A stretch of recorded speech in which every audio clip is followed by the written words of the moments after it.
Hello friends. आपका बहुत बहुत स्वागत है अपने यूट्यूब चैनल पर। तो गाइज, आज हम बात करेंगे प्रेजेंट इंडेफिनिट टेंस के बारे में।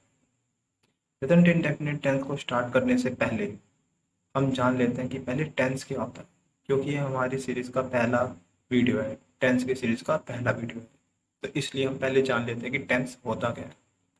टेंस हम एक शब्द में कहें हिंदी में तो काल। काल मीन्स समय। अब हम समय में बीते हुए समय की बात कर सकते हैं, या जो चल रहा है समय उसकी बात कर सकते हैं, या आने वाले समय की बात कर सकते हैं। जो बीता हुआ समय है उसे हम हिंदी में कहते हैं भूतकाल, और इंग्लिश में कहेंगे पास्ट टेंस। जो चल रहा है समय उसे हम हिंदी में कहेंगे वर्तमान काल, और इंग्लिश में कहेंगे प्रेजेंट टेंस। और जो आने वाला समय है उसे हम हिंदी में कहेंगे भविष्य काल, और इंग्लिश में कहेंगे future tense. So guys, present indefinite tense जो है ना, ये एक कैटेगरी है प्रेजेंट टेंस की। और प्रेजेंट टेंस की होती है चार कैटेगरी।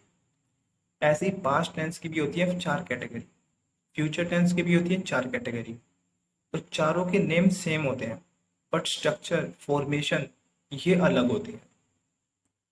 तो प्रेजेंट टेंस की बात हो रही है तो मैं प्रेजेंट टेंस की चार कैटेगरीज के आपको नाम बताता हूँ। सबसे पहले प्रेजेंट इंडेफिनिट टेंस, जो हम आज अपनी वीडियो में देखेंगे। Present perfect, present continuous, present perfect continuous, ये चार कैटेगरीज होती हैं। तो अब हम कैसे पहचानेंगे कि प्रेजेंट टेंस का जो सेंटेंस है वो कौन सी कैटेगरी का है? प्रेजेंट इंडेफिनिट का है, प्रेजेंट कॉन्टिन्यूस का है, प्रेजेंट परफेक्ट का है, या प्रेजेंट परफेक्ट कॉन्टिन्यूस का है? तो इसमें हर एक के लिए अपने पास हर एक की अपनी अपनी पहचान होती है। तो प्रेजेंट इंडेफिनिट टेंस की हम पहचान कैसे करेंगे? इस टेंस में मुख्य क्रिया के साथ ता, ते, ती का प्रयोग होता है। ता, ते, ती का प्रयोग होता है अंत में। जैसे राम घूमता है, घूमता ता। सीता नाचती है, नाचती ती। लोग घूमते हैं, घूमते ते। वो नहीं जाता, जाता ता आदि का प्रयोग। आदि ऐसे सेंटेंसेस, बहुत सारे सेंटेंसेस, सबके सेंटेंसेस, सब सेंटेंसेस के एंड में ता, ते, ती का प्रयोग होगा। तो प्रेजेंट इंडेफिनिट टेंस में एफर्मेटिव सेंटेंसेस का स्ट्रक्चर फॉर्मेशन कैसे होगा? एफर्मेटिव सेंटेंसेस हमारे पॉजिटिव सेंटेंसेस, जैसे राम घूमता है, सीता नाचती है, लोग घूमते हैं। तो ये सारे के सारे पॉजिटिव सेंटेंसेस हैं, इन्हीं को ही हम एफर्मेटिव सेंटेंसेस भी कहते हैं। तो इसकी फॉर्मेशन हम करेंगे सब्जेक्ट प्लस वर्ब की first form plus S E S plus object. अभी वर्ब के साथ एस लगेगा या ई एस लगेगा, ये थोड़ा कंफ्यूज करता है अपन बच्चों को। तो इसके लिए मैं एक सेपरेट लेक्चर बनाऊंगा जिसमें हम आपको बताऊंगा कौन सी वर्ब के साथ एस लगेगा, कौन सी वर्ब के साथ ई एस लगेगा, और वर्ब की past form, present form, future form, ये सब बताऊंगा उसके अंदर। तो सब्जेक्ट प्लस वर्ब की first form plus S E S plus object, इस स्ट्रक्चर की मदद से एफर्मेटिव सेंटेंसेस बनेंगे। जैसे राम घूमने जाता है, तो Ram goes for a walk. Ram हमारा सब्जेक्ट हो गया, गो हमारी वर्ब हो गई, और गो के साथ हमारा ईएस लगता है तो इसलिए goes for a walk. For a walk हमारा ऑब्जेक्ट हो गया। अब सेकंड सेंटेंस की कैटेगरी है हमारी नेगेटिव सेंटेंस। नेगेटिव सेंटेंस जिसमें नहीं, जैसे नहीं का यूज होता है। जैसे मैं नहीं जाता, राम घूमने नहीं जाता, मैं नहीं खेलता, अमन मेरे साथ नहीं रहता। तो ताते थी का तो यूज हो रहा है, प्लस नहीं वर्ड भी आ रहा है। तो ये हमारे नेगेटिव सेंटेंसेस होते हैं। जैसे राम घूमने नहीं जाता, तो Ram doesn't goes for a walk. अब दिक्कत ये आती है डू और डस। अब कौन से सब्जेक्ट के साथ डू लगेगा, कौन से सब्जेक्ट के साथ डस लगेगा?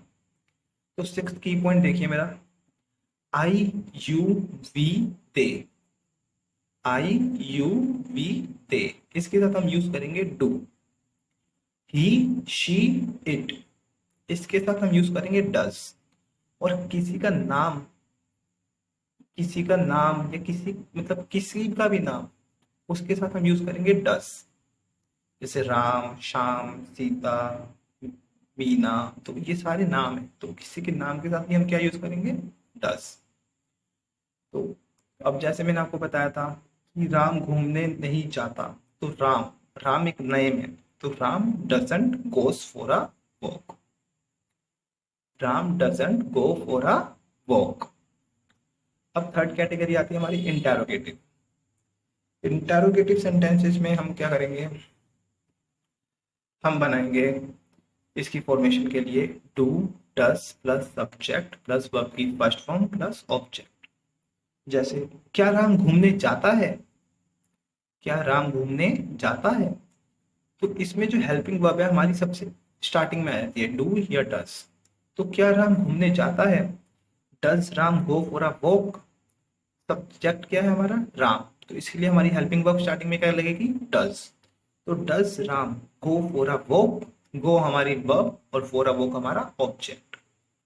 अब इंटेरोगेटिव नेगेटिव हमारे सेंटेंसेस के लिए फॉर्मेशन होगी do, does, do does plus subject plus not plus verb की फर्स्ट फॉर्म प्लस ऑब्जेक्ट। अब इंटेरोगेटिव नेगेटिव में हमारे सेंटेंसेस आएंगे जैसे क्या राम घूमने नहीं जाता। जैसे एफर्मेटिव था, एफर्मेटिव का नेगेटिव था बिल्कुल, वैसे ही इंटेरोगेटिव है, इंटेरोगेटिव का भी इंटेरोगेटिव नेगेटिव नहीं में आएगा, नहीं लग जाएगा इसके अंदर। तो क्या राम घूमने नहीं जाता, does doesn't Ram go for a walk. क्या मैं स्कूल नहीं जाता, don't I go to school. तो आई लगा यहाँ पे सब्जेक्ट, तो इसके लिए हम क्या यूज करेंगे, डू और डस में से डू। तो don't I go to school. अब W H interrogative, W H interrogative में सिर्फ डब्ल्यू एच फैमिली आगे जुड़ जाती है। डब्ल्यू एच फैमिली हमारी बट, वाई, व्हेन ये होती है। तो डब्ल्यू एच फैमिली हमारी सबसे पहले लग जाएगी प्लस डू और डस प्लस सब्जेक्ट प्लस वर्ब की फर्स्ट फॉर्म प्लस ऑब्जेक्ट। जैसे राम क्यों घूमने जाता है, राम क्यों घूमने जाता है, तो why does Ram go for a walk, why does Ram go for a walk. तो इंटेरोगेटिव और डब्ल्यू एच इंटेरोगेटिव में एक बहुत मेजर सा डिफरेंस होता है जो लोग नहीं समझ पाते हैं, इससे कंफ्यूज होते हैं। लोग सोचते हैं जब भी कोई क्वेश्चन पूछा था, अगर मैं किसी से कोई क्वेश्चन पुट करता हूँ तो मैं डब्ल्यू एच फैमिली का यूज करूंगा, ऐसा नहीं होता है। अब आप इंटेरोगेटिव में देखिए, मैंने आपको क्या बताया था इंटेरोगेटिव में कि क्या राम घूमने जाता है, क्या राम घूमने जाता है। तो आपसे कोई पूछ रहा है कि क्या राम घूमने जाता है, तो आप एक्सप्लेनेशन देंगे या ये बोलेंगे हाँ या ना, जाता है, हाँ जाता है, या नहीं जाता है। आप खुद सोचिए। और डब्ल्यू एच इंटेरोगेटिव का मैं आपको एग्जाम्पल देता हूँ, उदाहरण कि राम क्यों घूमने जाता है। तो अब आप इसमें हाँ या ना का जवाब देंगे या एक्सप्लेनेशन देंगे, आप खुद सोचिए। अब आपको अंतर दिखाई दिया होगा। मैं एक और एग्जाम्पल के माध्यम से आपको समझाता हूँ। वे बच्चे तुम्हारे साथ कब से रहते हैं, तो आप बोलोगे 2 साल से, 3 साल से। वे बच्चे तुम्हारे साथ क्यों रहते हैं, तो आप इसमें एक्सप्लेनेशन दोगे, इसलिए रहते हैं, उसलिए रहते हैं, वट एवर रीजन जो आपके होंगे। तो एफर्मेटिव सेंटेंसेस के कुछ एग्जांपल्स देखते हैं हम। एफर्मेटिव सेंटेंसेस के लिए मैंने स्ट्रक्चर फॉर्म आपको पहले बताई है, सब्जेक्ट प्लस वर्ब की first form plus s plus object. First example, Ram school जाता है, Ram goes to school. Ram हमारा सब्जेक्ट हो गया, गो हमारी वर्ब हो गई, गो के साथ ईएस लगेगा, और स्कूल हमारा ऑब्जेक्ट हो गया। तो कौन सी वर्ब के साथ एस लगेगा, कौन सी वर्ब के साथ ईएस लगेगा, ये थोड़ा बच्चों को परेशान करता है। तो ये एक अलग कंसेप्ट है, मैं इस चीज को एक अलग वीडियो में कवर करूंगा, और साथ ही साथ उस वीडियो में ये भी बताऊंगा कि वर्ब की पास्ट फॉर्म क्या होती है, प्रेजेंट फॉर्म क्या होती है, फ्यूचर फॉर्म क्या होती है। तो आप ज़्यादा कंफ्यूज मत होइए, अभी हम प्रेजेंट इंडेफिनिट टेंस के बारे में पढ़ रहे हैं, तो आप इस पे ध्यान दीजिए। ये कंसेप्ट मैं आगे आने वाली वीडियोस में कवर करूँगा। वह एक गाना गाती है, she sings a song. She subject, sing हमारी वर्ब, उसके साथ हमारा एस लगेगा, अ सॉन्ग हमारा ऑब्जेक्ट। वे खाना खाते हैं। दे ईट्स फूड। वे वे मतलब बहुत सारे लोग, तो उसके लिए हम लगाएंगे दे। Yeats food. माँ मेरे लिए खाना बनाती है। माँ mom makes food for me. Makes की जगह हम कुक्स का भी यूज कर सकते हैं। Mom cooks food for me. Sahil घर आता है। Sahil comes home. अब नेगेटिव सेंटेंसेस के बारे में बात करते हैं। नेगेटिव सेंटेंसेस का स्ट्रक्चर होता है subject plus do does plus not plus verb की first form plus object. Guys ये जो स्ट्रक्चर है ये आपको याद करना बहुत मस्ट है, बहुत जरूरी है। इसके बिना हम प्रेजेंट इंडेफिनिट टेंस या प्रेजेंट इंडेफिनिट टेंस का क्या, किसी भी टेंस का कोई भी सेंटेंस नहीं बना सकते, फॉर्मेशन नहीं कर सकते, ट्रांसलेट नहीं कर पाएंगे अगर हमें ये याद नहीं होगा तो ये तो आपको एक तरीके से याद कर ही लेना है अच्छे से। ये याद कर लिया तो आपके लिए कोई मुश्किल नहीं है टेंस, हलवा बिल्कुल। तो अब फर्स्ट सेंटेंस है हमारा, राम स्कूल नहीं जाता। तो Ram doesn't go to school. मैंने आपको बताया था किसी के नाम के साथ, ही के साथ, शी के साथ, इट के साथ क्या लगेगा, डज। तो Ram doesn't go to school. माँ मेरे लिए खाना नहीं बनाती। माँ मेरे लिए खाना नहीं बनाती। मोम doesn't make a food for मी। तो मोम के साथ भी क्या लगेगा, डज। मैं पार्क में नहीं खेलता। I don't play in the park. अब इधर डू का यूज इसलिए हुआ क्योंकि सब्जेक्ट क्या है हमारा, आई। वे वहां नहीं जाते। वे दे डोंट गो देयर। इसलिए यूज हुआ डू का क्योंकि हमारा सब्जेक्ट क्या है, they. Interrogative sentences. Interrogative sentences का हमारा स्ट्रक्चर है do does plus subject plus verb की फर्स्ट फॉर्म प्लस ऑब्जेक्ट। तुम खेलते हो क्या, डू यू प्ले। क्या वह वहां जाती है, डज शी गो देयर। क्या वे फुटबॉल खेलते हैं, do they play the football. क्या वह उसे पसंद करता है, डज ही लाइक हर। तो देखिए आपको खुद ही समझ में आ गया होगा कि इंटरोगेटिव सेंटेंसेस कैसे बने हैं। जो हमारी हेल्पिंग वर्ब है वो उसको मैंने उठा के सबसे आगे लगा दिया। जैसे क्या वह उसे पसंद करता है, does he like her. Does इसलिए लगा क्योंकि हमारा सब्जेक्ट क्या है, he. Interrogative negative. Interrogative negative का स्ट्रक्चर है हमारा do does plus subject plus not plus verb की फर्स्ट फॉर्म प्लस ऑब्जेक्ट। क्या आप क्रिकेट नहीं खेलते हैं, don't you play the cricket. You हमारा सब्जेक्ट है इसलिए हमने डू का यूज किया।